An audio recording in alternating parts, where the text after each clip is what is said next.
Olá, professores! Estamos aqui novamente com o Papo de Professor e eu queria trazer para vocês hoje uma discussãozinha que vem recorrentemente nas perguntas de hoje, né? O professor Haroldo Wilson, o que ele me pergunta? O Pronatec oferece ensino sem custos para essa nova geração de alunos que tem idade e cultura diversificada. Mesmo conscientizando a se qualificarem para o mercado de trabalho, como devemos fazer para os alunos que vêm para o curso apenas para receber? Eu não sei se eu compreendi corretamente sua pergunta, Haroldo, mas eu entendi assim, os que vêm apenas para a sala de aula para receber o curso, para fazer o curso, mesmo que esse aluno, inicialmente, ele não tenha a intenção ainda de que esse curso que ele esteja fazendo com você seja de fato o curso que vai fazer a concretização do desejo do sonho profissional dele, ele pode ao longo do curso ir se encantando e se envolvendo com as questões que você está trabalhando com eles, né? E assim, não tem muito o que fazer. Se o aluno realmente de fato não se encantar, não se identificar, ele vai passar por essa formação e vai levar, claro, um pouco mais de bagagem para a formação e para a qualificação profissional dele. Mas, de fato, esse não vai ser o curso que vai fazer uma grande mudança na vida dele, né? Isso a gente, professor, tem que entender e não tem muito o que fazer. Na verdade, é buscar tentar encantar o seu aluno dentro de sala de aula. Mais do que isso, né, fica para outros profissionais. Vamos lá. Uma pergunta da Liz Machado. Olá a todos, boa tarde. Qual seria a sua proposta para melhorar o seu entendimento de um conteúdo a ser ministrado? Eu, particularmente, gosto bastante de, antes de trabalhar um conteúdo, ler bastante sobre ele. Procurar algumas reportagens, dar uma vasculhada na internet, às vezes, se eu tiver oportunidade, inclusive, conversar com algum especialista da área e perguntar. Eu acho que o importante quando a gente vai ministrar um conteúdo é ser curioso a respeito desse conteúdo. E como eu já tinha falado nas perguntas anteriores, é importante que a gente consiga fazer vinculações entre o conteúdo que você vai ministrar e um conteúdo que você já sabe, para que você se sinta seguro e exponha melhor o seu saber sobre aquele assunto. Tá ok? Vamos lá para a próxima pergunta. Como entender as diferenças e dar dicas para melhorar o convívio entre profissionais de diferentes idades? Como trabalhar suas complementariedades? Eu queria só revisar com vocês um conteúdozinho do vídeo de apresentação que falava um pouquinho sobre algumas características de cada uma daquelas gerações. A gente falou sobre os Baby Boomers, depois sobre a geração X, depois sobre a Y, depois sobre a Z. Se a gente for recapitular, a geração dos Baby Boomers, quem que eles eram? Eles eram uma geração, eles foram, né, são uma geração de um período de pleno emprego, quando as pessoas tinham possibilidade de encontrar postos de trabalho com facilidade, diferente de hoje.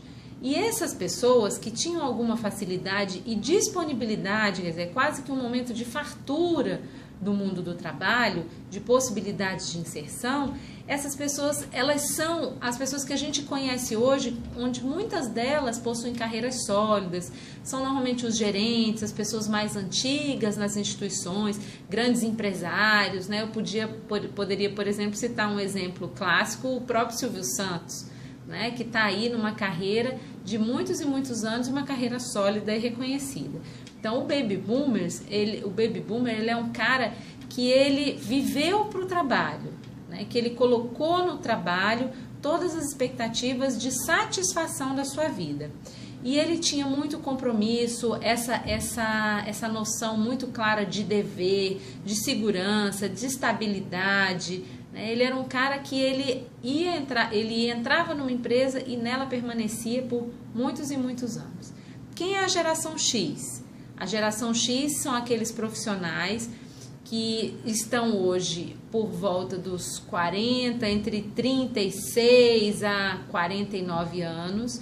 Eles são uma geração de uma fase de transição, quando o Brasil estava num processo de abertura política, né, de recolocação profissional no mundo de requalificação não é profissional, me faltou aqui agora a palavra, mas que ele estava se recolocando no universo dos países, né, de cooperação entre os países. Você tem um processo aí nesse momento de estabilidade da moeda, já iniciando, né, de abertura política. Você já começam os grandes movimentos de democratização do país. E essa geração, ela começa a aprender a dividir melhor a sua satisfação no trabalho e a sua satisfação na vida pessoal. Ela já não dedica mais a sua história toda ao trabalho, e sim separa de uma forma mais bem qualificada, mais bem elaborada essas suas dimensões, a sua dimensão pessoal e a sua dimensão laboral. Ela é o que a gente chama de geração de transição da abertura política, quando a gente sai de um período ditatorial e entra num período de democratização do país. Essa geração, ela tem um desejo muito grande de acumulação. Por quê? Nesse período já de democratização, você já não tem mais tanta disponibilidade de trabalhos e de postos de trabalho assim. Então, ela precisa acumular, ela precisa galgar postos e funções, principalmente em função do quê? Da sua qualificação profissional. Ela valoriza muito a questão da meritocracia, né, do mérito, eu consigo, eu posso, eu vou chegar. E valorizam principalmente a questão da competência técnica, que vem a partir do quê? Da sua qualificação profissional, da sua imersão no estudo, no seu aprofundamento acadêmico e profissional. A geração Y, ela já é uma geração já mais imersa na tecnologia, ela não transita mais, ela não passa de um estágio para o outro. Quem é da geração X teve que aprender a lidar com celular, com computador. Eu mesma me lembro que eu fui fazer meu trabalho de graduação num computador. Até então, até eu terminar a faculdade, computador não era um recurso que eu podia contar. E eu nem sou tão velha assim, né? Já a geração Y, não, eles já nascem com computadores em casa, né? E mais tarde, a geração Z, eles não só têm a facilidade do computador e da tecnologia, como você vê bebezinho pequeno brincando no smartphone do pai, que eles já fazem automaticamente esse movimento com o dedinho, que é de passar de uma página para outra, de um assunto para o outro, de um jogo para o outro. Então, a geração Y especificamente, ela é uma geração multitarefa, ela valoriza muito a sua satisfação pessoal, a sua conquista, mas ela tem também uma dificuldade muito grande de foco, porque pelo acesso às redes de informação, pela própria internet, ela tem uma quantidade, uma vastidão de conteúdo que ela não consegue focar. Se ela não tem um profissional, se ela não tem um tutor, um mentor, um professor que ajude a dar orientação e norte para essa aprendizagem, esse jovem da geração Y, ele vai ficar o quê? Ele vai ficar muitas vezes envolvido com um mar de informações, sem de fato conseguir tirar dali grande proveito. Ele também não tem ideia de maturação de carreira, ele quer chegar no mundo do trabalho em pouquíssimo tempo, ele quer poder galgar os postos de trabalho, chegar a postos de chefia. E tem também muito o quê? Impaciência e impulsividade.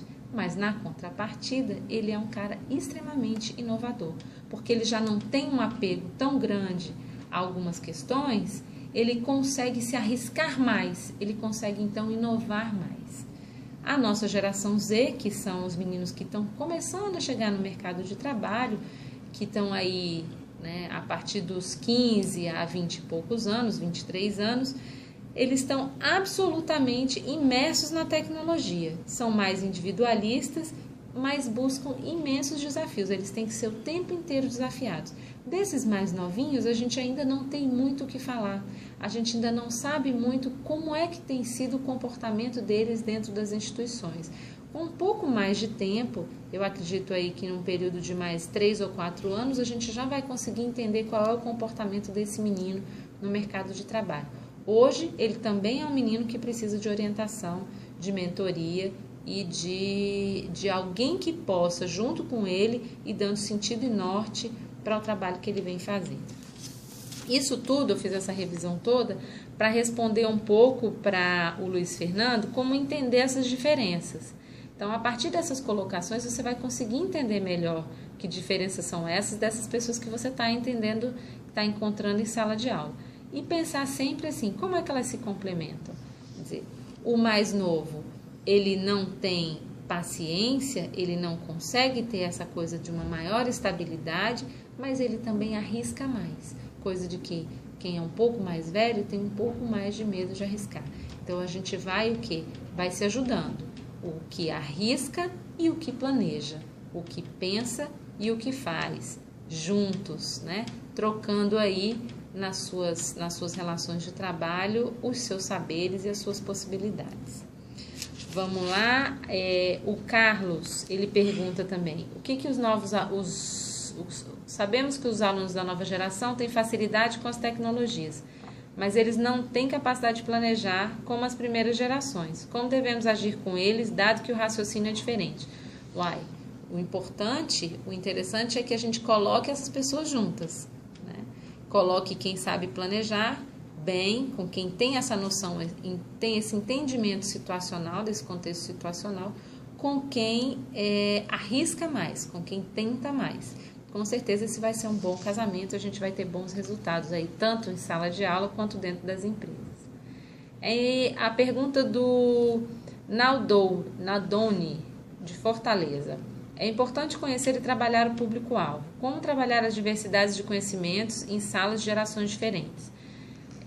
Eu hoje, e já falei um pouquinho agora com vocês, é importante entendê-los e principalmente pensar que uma única atividade pode não ser viável dentro de sala de aula. O professor que tem várias gerações dentro de sala, ele vai ter o quê? Vai exigir um pouquinho mais dele de planejamento e de execução, mas eu sugiro que ele traga para a sala de aula uma quantidade maior de atividades, para que ele possa contemplar os dois momentos, as duas idades, os dois perfis que ele encara dentro da sala de aula, para que ele possa, de fato, ter produtividade no que ele está fazendo junto com esses alunos aí. E, claro, aproveitar o que cada uma das gerações tem de melhor. Então, até logo, até amanhã. Espero ter sido clara e aguardo as novas perguntas ao longo da nossa semana.